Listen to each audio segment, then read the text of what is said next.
Muy buenos días tengan todas y todos ustedes. El día de hoy el tema es México, Mérida y su gastronomía. México tiene una merecida fama internacional por su gastronomía y en los últimos años hemos descubierto, tanto los turistas como nosotros, los propios mexicanos, nuestro riquísimo potencial gastronómico, que es, como dirían los retóricos, una sinécdoque de México, es decir, una parte fundamental que simboliza a México o a un lugar en específico. Cuando decimos es la tierra de la cochinita pibil o de los papazules, nos estamos refiriendo al estado de Yucatán o a alguna de las ciudades, y muy probablemente a la ciudad de Mérida. Entonces, esto se debe a que la cocina nos identifica y nuestras experiencias vitales y sensoriales están vinculadas a la comida. Por eso nuestro lenguaje está salpicado de referencias culinarias, de frases y refranes que surgen a partir de alimentos populares y algunas son de gran ingenio y agudeza, como por ejemplo hacer de chivo los tamales, a darle que es mole de olla o las penas con pan son menos.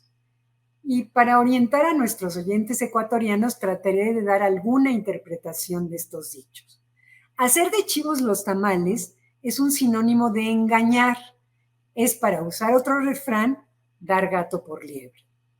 Y a darle, que es mole de olla, tiene como significado actuar de inmediato o aprovechar circunstancias ventajosas. Y las penas con pan son menos, pues habla de las bondades de los alimentos y de la creencia universal de que las adversidades son más ligeras cuando se ha comido. Es innegable que en este redescubrimiento de la rica tradición culinaria de México ha contribuido el hecho de que la cocina mexicana fuera declarada Patrimonio Inmaterial de la Humanidad por la UNESCO ya desde el año de 2010. Y no quiero dejar de lado la importancia de la gastronomía y el turismo. Cada vez vemos que muchos países y regiones se dan a conocer por su gastronomía como interés motor y motor turístico. Y existen muchos casos de éxito, como lo son México, Perú o España, entre otros que van emergiendo, porque la globalización que unifica y desaparece las diferencias se da cita a lo local, lo propio, lo singular, que muchos investigadores y especialistas han denominado glocalización. Este neologismo es interesante. Lo global y la localización singular. Y hago este preámbulo para presentar a Eduardo Seijó, quien fue director de Desarrollo Económico y Turístico del Ayuntamiento de Mérida y punto focal de Mérida Ciudad Creativa. Es especialista en desarrollo de productos turísticos, investigación y desarrollo de destinos en el contexto del Convenio Marco de Colaboración para brindar acompañamiento al proyecto integral de desarrollo del Tren Maya, uno de los proyectos fundamentales de la presente administración en el gobierno de Andrés Manuel López Obrador. Bienvenido, Eduardo. Embajadora, muchísimas gracias por este tiempo, por este espacio. Un saludo con mucho cariño a usted, a todo el equipo del cuerpo consular, del cuerpo diplomático de México en Ecuador y obviamente un saludo muy cariñoso a todo el pueblo ecuatoriano que verá y escuchará esta sesión. Un pueblo al cual yo quiero muchísimo, que conozco muchas personas desde hace tiempo, desde que viví en Europa, amistades con gente en las mismas condiciones, estudiantes, trabajadores, y pues bueno, muy satisfecho, muy contento de estar acá, y también obviamente un saludo a la comunidad mexicana que estará presente y atento a esta sesión. Muchas gracias, Eduardo. Pues qué alegría que estés con nosotros y considero muy importante que nos expliques sobre el papel que juega la gastronomía en la red de ciudades creativas UNESCO y los proyectos que bajo este concepto se han introducido en la capital del estado de Yucatán. Bueno, pues muchísimas gracias y qué bueno que se toca ese tema. La UNESCO tiene un foco muy importante en resaltar la creatividad pues de las sociedades, ¿no? Específicamente de las ciudades. La creatividad, ¿por qué? Porque es una forma de desarrollar el ingenio, es una forma de transmitir los sentimientos, de transmitir la propia percepción que se tiene de la vida, y eso va vinculado a la propia cultura, y va vinculado a los antecedentes de esas sociedades. Y la UNESCO tiene varias categorías, específicamente 7 categorías creativas, dentro de las cuales se encuentra la literatura, se encuentra la música, se encuentra el cine, se encuentran las artes digitales, el folclore y obviamente la gastronomía. Hay más de 240 ciudades creativas en diferentes categorías en el mundo. 36 de estas son ciudades creativas por gastronomía. Varias de ellas se encuentran en el continente americano, en América Latina para ser específicos. México tiene 2, Ensenada y Mérida, y bueno, se encuentra también Panamá en Centroamérica, y en el cono sur, en Ecuador se encuentra Puerto Viejo, en Colombia se encuentra Buenaventura, Popayán, en Perú se encuentra la ciudad de Arequipa, y en Bolivia se encuentra Cochabamba. Estas ciudades hacen un bloque fuerte latinoamericano. También tenemos que incluir a ciudades en Brasil, Florianópolis, Belo Horizonte, entre otras. También son ciudades creativas por gastronomía, y en Estados Unidos, pero siempre en la franja de gran influencia de lo latino, de lo hispano, se encuentra Tucson en Arizona y San Antonio, Texas, con los cuales tenemos muchísimos convenios. Y esta red, Embajador, es una red que procura la transferencia de conocimientos, el enriquecimiento de las sociedades, el compartir, el aprender y generar política pública, generar políticas que impacten el bienestar de las sociedades, el bienestar entendiéndolo en un sentido amplio, tanto en materia económica, porque la gastronomía y las categorías creativas, muchos los reconocen como economías creativas o industrias creativas, generan beneficio económico, pero a la vez pueden generar y deberían de generar impactos positivos socialmente. En el caso de Mérida, muy específicamente nos enfocamos a la cohesión social, y también una responsabilidad con el medio ambiente muy importante. Y la ciudad de Mérida, cuando metió el expediente en el 2019, puso en el centro esa triple línea, posiblemente liderada por la cohesión social, que es un elemento central. Hoy Mérida goza de uno de los niveles más importantes de seguridad, no solamente en América Latina, sino en el mundo, y eso se debe a esa cohesión que no queremos que se pierda, ¿no? Y esa cohesión parte de una raíz maya, del cual estamos muy orgullosos, y se ha enriquecido con los influjos de otras culturas. El logotipo de Mérida para la ciudad creativa lo dice todo. El logotipo de Mérida Ciudad de Gastronomía es un diseño que desarrolló la Dirección de Desarrollo Económico y Turismo, y básicamente es una semilla de cacao. El cacao es un elemento, es un regalo de la zona maya al mundo. La palabra cacao es una palabra maya. La palabra chocolate pues viene del náhuatl, chocolate, y así se conoce en todo el mundo el cacao para denominar la planta, el chocolate para denominar el producto. Pero bueno, el primer descubrimiento, la aproximación del resto del mundo a esta, pues vino entre la península de Yucatán, y se abre una semilla de cacao y sale una mazorca, que para nosotros es muy importante, una mazorca de maíz, la cual es muy importante, y cada uno de los granitos de la mazorca tiene los colores que identifican a los 17 Objetivos de Desarrollo Sostenible de la Agenda 2030, de los cuales pues todos los proyectos que hacemos a partir de la red de ciudades creativas pues están vinculados. Entonces, pues bueno, un proyecto que tome en cuenta qué ha hecho Mérida, la relevancia de la gastronomía, qué se está haciendo, qué se quiere hacer al futuro, y que es muy claro en los proyectos que tiene para compartir al exterior y los proyectos que tiene para divulgar internamente. Muy interesante, Eduardo. Y bueno, en esta imagen la semilla del cacao, la palabra misma chocolate, el maíz, muchas cosas que vinculan a México con Ecuador, porque como tú bien sabes, aquí también el cacao es importantísimo y ni se diga del maíz. Y Eduardo, tuvimos la fortuna de tenerte recientemente en Ecuador como parte justamente de la red de ciudades creativas de la UNESCO en el rubro de gastronomía. Yo quisiera que nos cuentes tu experiencia y también que nos cuentes cómo fue que se logró incluir a la ciudad de Mérida en esta red. Bueno, pues voy a soltarme en halagos para Ecuador. Partiendo de la primera parte de la pregunta, embajadora, la experiencia ha sido una experiencia entrañable, una experiencia para mí primera vez en Ecuador. Yo en lo personal, hablando a título personal, yo soy un apasionado de la geografía, de la historia, y desde que aprendí a leer, casi aprendiendo a leer, yo crecí con los nombres de Galápagos, Cotopaxi, Chimborazo, Quito, Guayaquil, los tengo a flor de piel desde que sé leer prácticamente. Llegar a Ecuador y toparme sobre todas las cosas con una gente excepcionalmente cálida, excepcionalmente generosa, empática conmigo y con el chef Vidal Elías, que vino como representante de la gastronomía.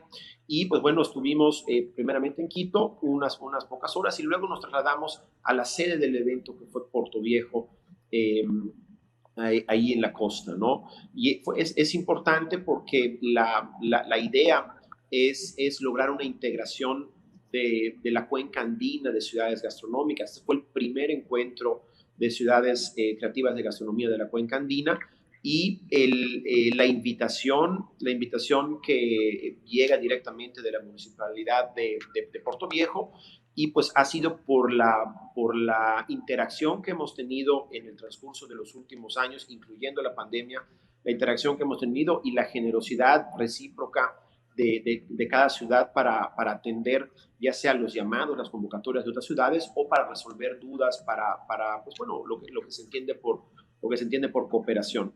El evento tuvo dos vertientes, una vertiente de corte, digamos, académico, y otra vertiente de un corte más público, en la cual participaron los chefs exponiendo platillos de cada una de sus localidades, haciendo exhibiciones, y la parte académica tomando una exposición lo que hace cada ciudad en materia de políticas de la gastronomía vinculadas transversalmente con muchos sectores, como el turismo, como la cultura, la música, etcétera. Cada ciudad mostró, y también tuvimos algunas muy interesantes sesiones de trabajo donde se tocaron dos temas de los cuales se están elaborando ahorita las conclusiones.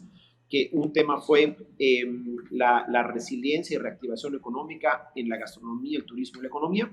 Fue una mesa de trabajo que va a tener conclusiones, líneas de discusión futura muy importantes, y una mesa de trabajo con el tema central de la autonomía alimentaria, que también es muy importante para la sostenibilidad de las sociedades. Entonces, ahí estuvimos.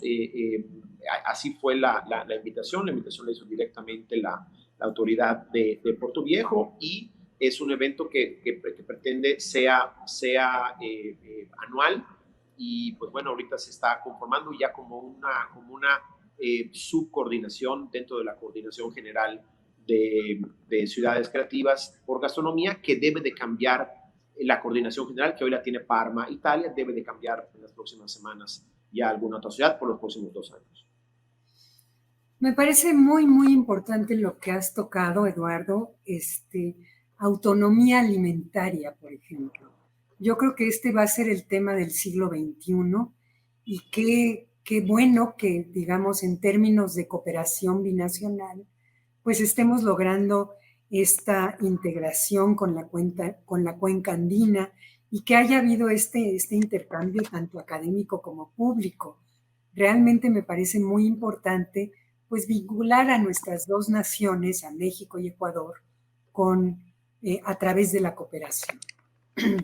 Entonces, y repito, yo creo que el tema de la autonomía alimentaria, pues va a ser el tema del siglo XXI por todo lo que sabemos, por el calentamiento global, etcétera. Y ahora que salimos de la pandemia, o que estamos saliendo afortunadamente de la pandemia, aunque nos tenemos que seguir cuidando, y siempre lo digo, hay que estar muy alerta porque bueno, pues esta pandemia nos ha pegado fuerte, pero qué mejor que salir con la gastronomía y que salir con la cooperación entre México y Ecuador.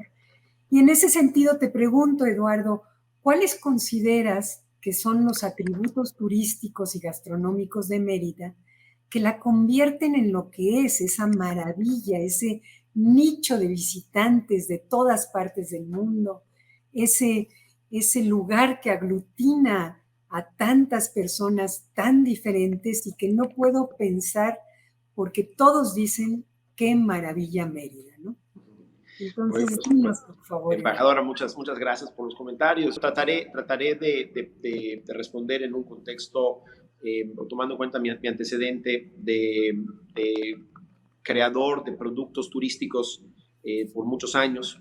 Y yo quisiera decirle a toda la gente que nos vea y que vea esta sesión, que Mérida tiene características muy particulares que la hacen muy atractiva para diversos tipos de visitante, diversos tipos de viajero. Y quiero empezar por las condiciones geográficas.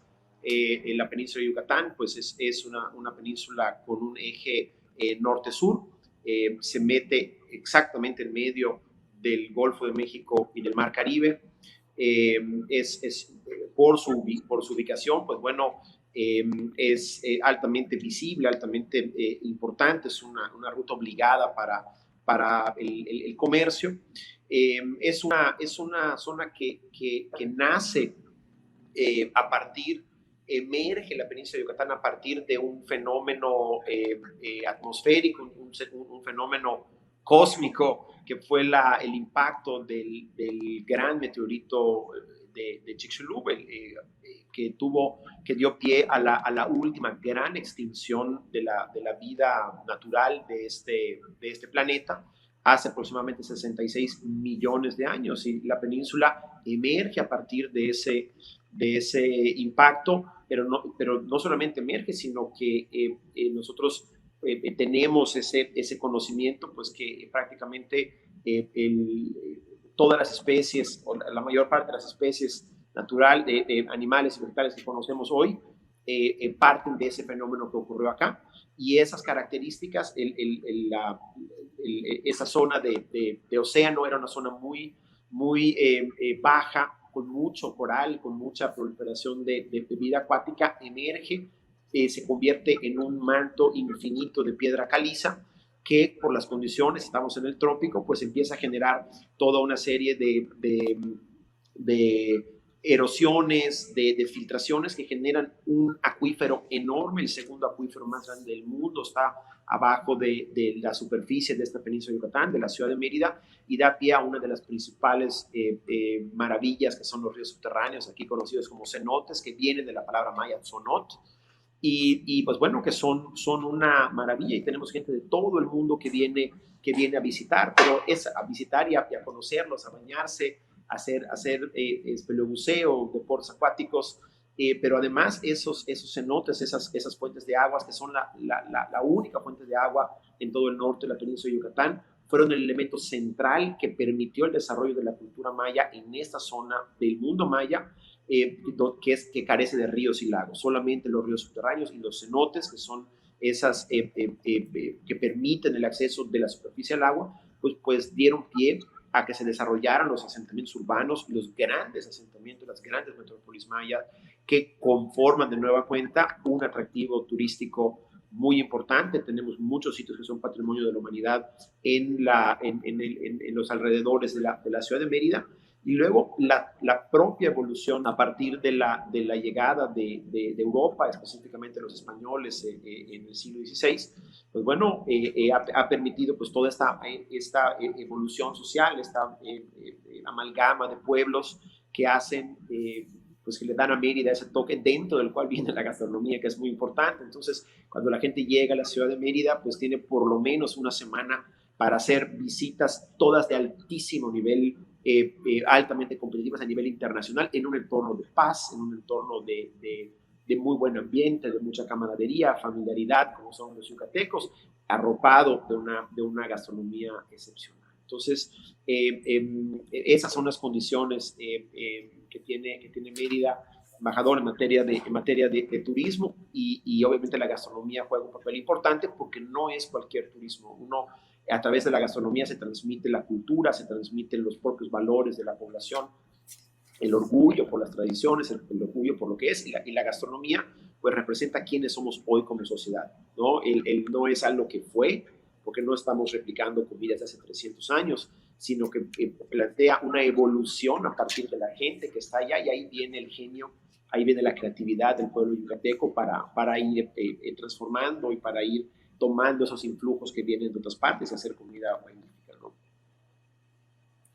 Y vaya que si tienen creatividad y desde luego, pues sí, con el meteorito se extinguieron los dinosaurios, pero dieron lugar a algo maravilloso que es la península de Yucatán.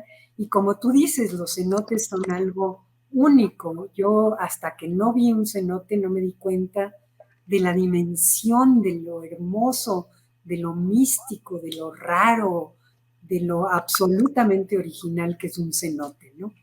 Entonces sí, Mérida tiene muchísimos atractivos, esta mezcla de culturas con la llegada de los españoles, como tú dijiste, y pues ser el segundo acuífero más grande del mundo no es poca cosa.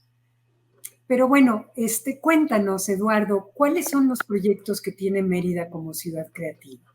Bueno, que gracias por preguntar también, porque es motivo de mucha satisfacción hablar de esto. Voy a ser muy breve y quiero arrancar diciendo que el expediente que se envió a la UNESCO constaba de la misma cantidad de proyectos eh, con un impacto, buscando que tuviesen un impacto local, proyectos que tuviesen un impacto, o la mayor parte del impacto fuese dentro de la propia comunidad, de la propia sociedad de Mérida, y yo, de la misma forma, el mismo número de proyectos tratando de contribuir a las demás ciudades del mundo o al mundo en general.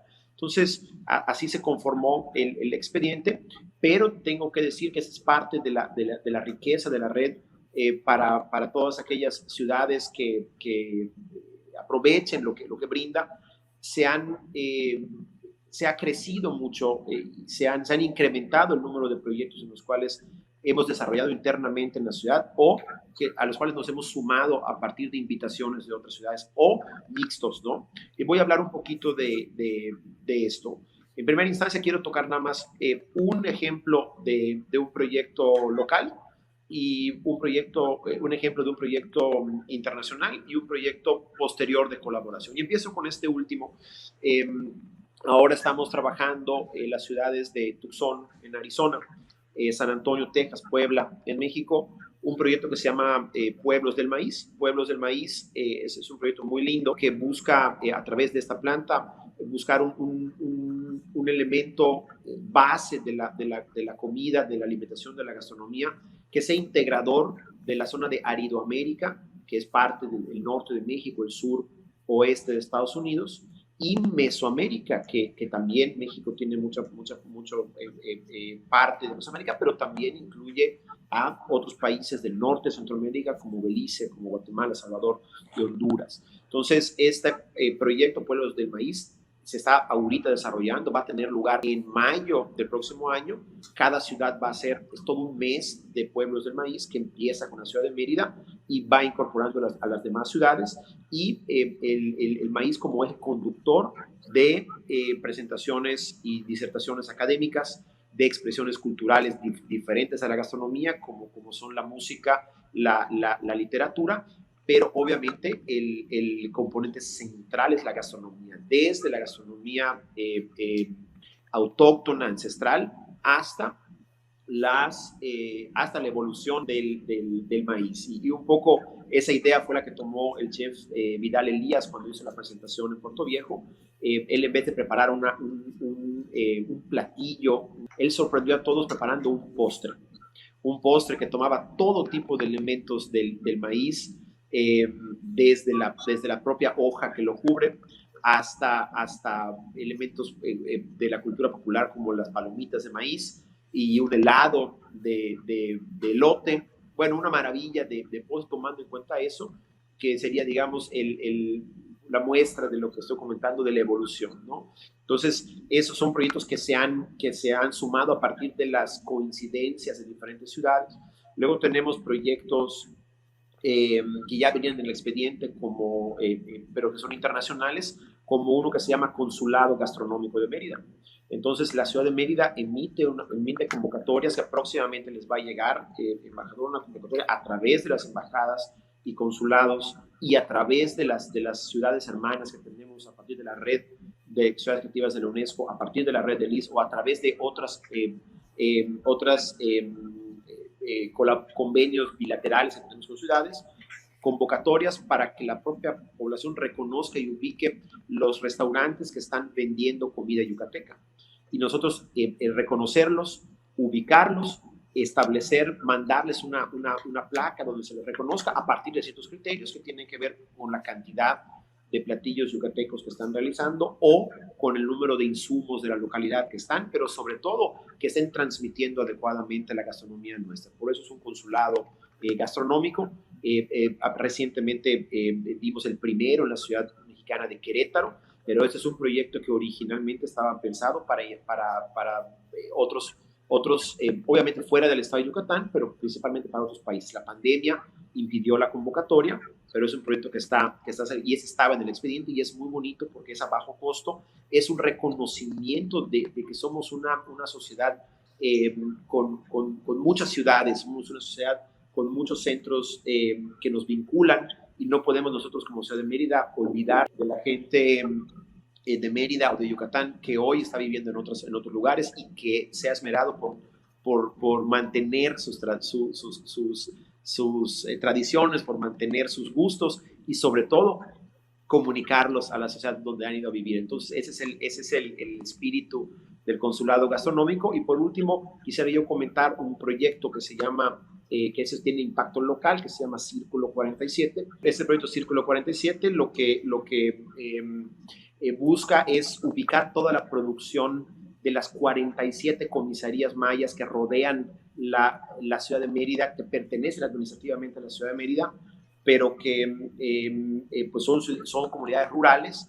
Muchas de ellas vienen desde el periodo prehispánico, la mayor parte de ellas, y tienen muchas tradiciones, tienen producción y se busca vincular la producción primaria de esas comisarías con toda la cadena productiva hasta llegar a la parte final, que es el servicio final de la gastronomía, y generando economía circular a partir del uso de los desperdicios, nuevamente para generar composta, para generar nuevas oportunidades de mejor producción agrícola enfocados en la milpa. Entonces, es un proyecto muy bonito que ese se inauguró justamente a las pocas semanas de haber ingresado a las redes ciudades creativas. Nosotros ingresamos el último día de octubre del año 2019, porque al final del día las políticas estrategias de la ciudad pues son políticas estratégicas con o sin la UNESCO. O sea, nosotros trabajamos siempre con estas políticas y paralelamente hicimos el expediente. O sea, nosotros estábamos trabajando ya independientemente de un expediente que se metiera a la UNESCO, porque al final del día pues son proyectos muy, muy interesantes, son proyectos muy, muy buenos que se iban a hacer sí o sí. Entonces, pues bueno, un poquito esa es la dinámica, creo que ha sido claro, proyectos de impacto local, proyectos con una vocación internacional y sobre todo la apertura para irse sumando otros proyectos que vayan en esta línea de la sostenibilidad, de sociedades más viables en un presente y en el futuro. Pues muy, muy interesante lo que nos cuentas y sobre todo este proyecto Pueblos de Maíz con Tucson, con San Antonio, con Puebla. Y supongo que en algún momento incluirán a la zona andina, donde también el maíz es importantísimo. Pero bueno, ya nos contarás a partir de mayo cómo les va con este proyecto y pues de nuevo muchas felicidades. Y ahora quisiera cambiar un poquito de tema porque estamos viviendo tiempos de migraciones y Mérida evidentemente no ha sido exenta de migraciones.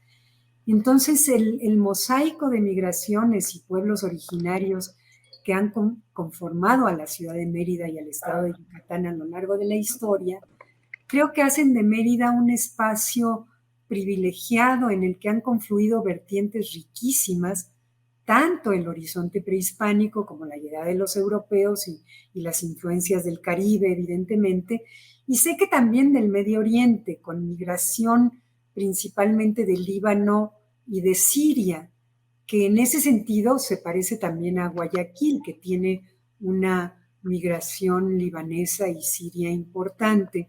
Entonces, mi pregunta en este contexto es, ¿cómo han influido estos horizontes culturales en la gastronomía de Mérida? ¿Cómo impacta? ¿Cómo se enriquece? Porque yo creo que las migraciones enriquecen y en uno de las vertientes que hay este enriquecimiento, pues se da justamente en la gastronomía. Cuéntanos, por favor. El punto central de la cohesión social a partir de la gastronomía es ese, embajadora. La sociedad meridana ha tenido ese genio, esa sensibilidad, pues ese sentido, ese sexto sentido de ir incorporando a través de la gastronomía los influjos que han llegado. Llegan ideas a partir de la ubicación del Puerto Progreso, de Chicxulub, y llegan ingredientes y llegan con personas que llegan y se establecen y que se convierten en ciudadanos y van aportando Europa a partir de la enorme influencia española, pero a partir de eso y por la evolución del planeta Tierra, la evolución del mundo, pues empezamos a tener influjos del Caribe, principalmente de las islas españolas del Caribe, de Puerto Rico, Dominicana, Cuba, grandes migraciones que impactaron a todo el continente americano de la región sirio-libanesa, pero pues todas esas han aportado su granito de arena. La fuerza de las migraciones se mide, nosotros, bueno, nos gusta decir que se mide en cuánto ha impactado, y la gastronomía, por ejemplo, la libanesa, pues prácticamente forma parte de la dieta ya tradicional común de los meridanos, forma parte de nuestro horizonte cultural, y nosotros pues tomamos eso para presentarnos, para decir, oye, esto no es exclusivamente maya, esto no es exclusivamente español, esto no es exclusivamente libanés, esto es una integración y se da a partir de que todos nosotros estamos aquí, ¿no? Entonces, ese es el elemento central, y tenemos comida muy, muy, muy relevante, muy relevante. A mí me gustaría hablar de un platillo que para mí es la cúspide de la multiculturalidad, que es el queso relleno. Justamente la ciudad de Mérida, inclusive antes de haber entrado a la UNESCO, hizo una misión comercial gastronómica, turística a los Países Bajos, tomando un hilo conductor muy, muy fino, muy bonito, que es el platillo que nosotros conocemos como queso relleno, que parte de los procesos socioeconómicos migratorios del siglo XVI, parte con la llegada de los españoles, y los Países Bajos eran parte del imperio de Carlos V, nació en Bélgica, nació en esa zona. Cuando los españoles llegan a la península de Yucatán, traen los productos de sus regiones, y con ellos empieza a llegar el queso. Los holandeses en particular tuvieron una genial forma de adaptar su queso para que llegara en buen estado al trópico, que es un clima muy diferente al de ellos. Y lo que hicieron básicamente fue salar un poquito más el queso, curarlo un poquito más en sal y cubrirlo con una enorme capa de cera, ¿no? Entonces, de esa manera, los quesos lograban llegar desde Holanda hasta Yucatán, pero toda la franja tropical. Entonces, pues el queso llega, y viene la genialidad de los yucatecos, que en vez de trabajar el queso o de consumir el queso de una forma normal, que sería cortándolo en rebanadas, acá en Yucatán, para mantenerlo, se le hacía un hoyito en la parte de arriba, se le hacía una incisión, se quitaba solamente la tapa de cera y se dejaba cubierto con cera. Los yucatecos comemos el queso Edam, el queso de bola, escarbándolo hasta que se termine, lo comemos en infinidad de platillos. Pero ese queso, cuando ya se había escarbado, ya era muy complicado, todavía de abajo de la cera pues quedaba una costra de queso. Y ahí ya tenemos el ingenio yucateco de hacer trabajar eso con algo que ocurrió al otro lado del Atlántico. Pero entonces el yucateco, ¿qué hizo? Tomó un guiso caribeño, que es el estofado taíno, que era base de otros platillos como el pavo en relleno blanco, etcétera, pues ese relleno, ese estofado taíno, sirvió para rellenar el queso. Entonces ya tenías un queso relleno de ese estofado y cubierto, que aquí viene la genialidad, cubierto con una salsa blanca maya que se llama sacol, una salsa roja base de tomates y un chile habanero que tampoco es yucateco, que viene de la nao de China, que viene de Java, por eso es habanero. Como decía Juan Villoro en su libro, él hace, es la primera vez que leí esa relación de chile habanero, no con La Habana, sino con Java, habanero, ¿no? Esa forma diferente de pronunciar la H. Y entonces viene un guiso espectacular que mezcla lo prehispánico con la modernidad europea, que mezcla el comercio, que se hace solamente en Yucatán. Es un orgullo para Mérida poder salir y presentarse en el extranjero, presentarse en otras ciudades con un producto netamente salido de la sociedad actual. Es muy bonito hablar de las pirámides, es muy bonito hablar de los cenotes, es muy bonito hablar de las playas, pero todo lo natural ocurrió por acción de la naturaleza. Las pirámides ocurrieron por acción humana hace más de 1000 años, pero la gastronomía, pues es quienes somos hoy. Y estamos presentando productos de altísima calidad, de altísimo ingenio, de mucha sofisticación, pues que nos reflejan. Pues, eso es parte central del expediente de Mérida, de la UNESCO, y es parte central de lo que queremos transmitir a toda la red, que a partir de la gastronomía se pueden cohesionar las sociedades, se pueden tender puentes para que las migraciones no sean dolorosas, para que las migraciones sean menos difíciles. Pues muy, muy interesante lo que nos cuentas también en este sentido, Eduardo. Y qué genial ejemplo el del queso relleno, porque el queso relleno, para los que no lo saben, en Ecuador es una absoluta delicia. Esas bolas redondas de queso holandés cubiertos de esa cera roja, pues lo que hace Mérida es algo extraordinario en ese escarbar el queso y al final pues no lo van a desperdiciar, ¿verdad? Y para no desperdiciarlo se inventan este estofado maravilloso que rellena este queso, digamos, a lo que sobra, al cascarón del queso, y hacen un platillo que es absolutamente delicioso con este sacol, con esta salsa blanca, con esta salsa roja y ya ni se diga con el chile habanero, que es muy delicioso y que también se encuentra en Ecuador. Pues muchas gracias, Eduardo. Un placer tenerte con nosotros aquí en Ecuador y esperamos tenerte presencialmente pronto para que nos des una muestra de todas estas maravillas. Gracias, Eduardo.